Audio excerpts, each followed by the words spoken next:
everybody, my name is Diff and I want to go over linear differential equations before exam 1. So I'm going to take a look at level section 1.4 question 101, and it gives us y prime plus 3x squared y equals x squared, and the first thing I'm going to do is rewrite it a little bit because every time we looked at it with the professor on the notes, he did it as dy dx plus 3x squared y equals x squared.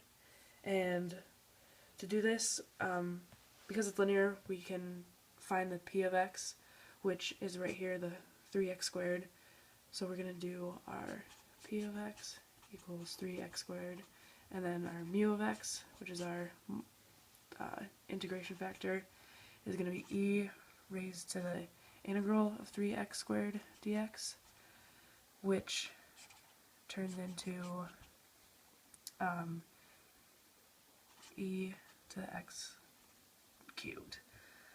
So we can multiply our whole equation by that factor.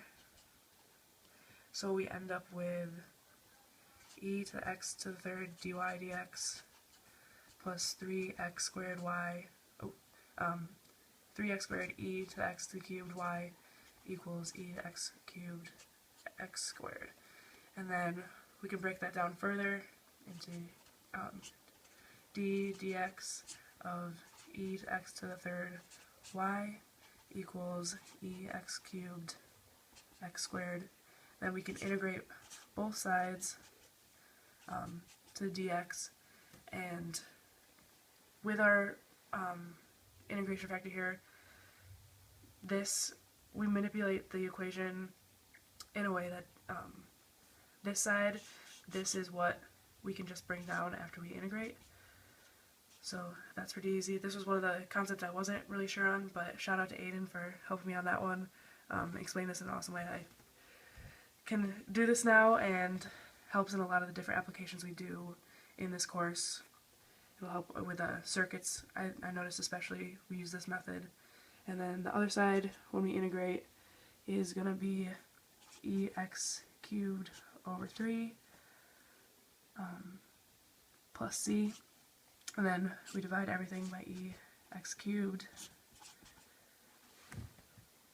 and then we get y equals 1 over 3 plus c e to the negative x cubed.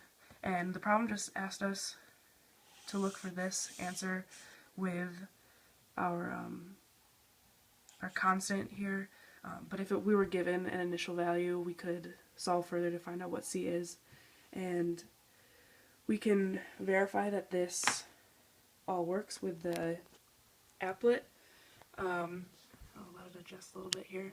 So I typed in our original equation after I just put the dy dx on one side and subtracted the 3x squared y to the other side, and that's how we got our vector field, or excuse me, not vector field, just our direction field here. And then our the solution that we found, and any c value we can put in 0 here. You can see how it updates, and then when c equals 10, you can see it still follows the arrows here, and we see in our answer. So this is a super helpful way to do a lot of different applications. Let me know if you have any questions. Good luck on the test, everybody.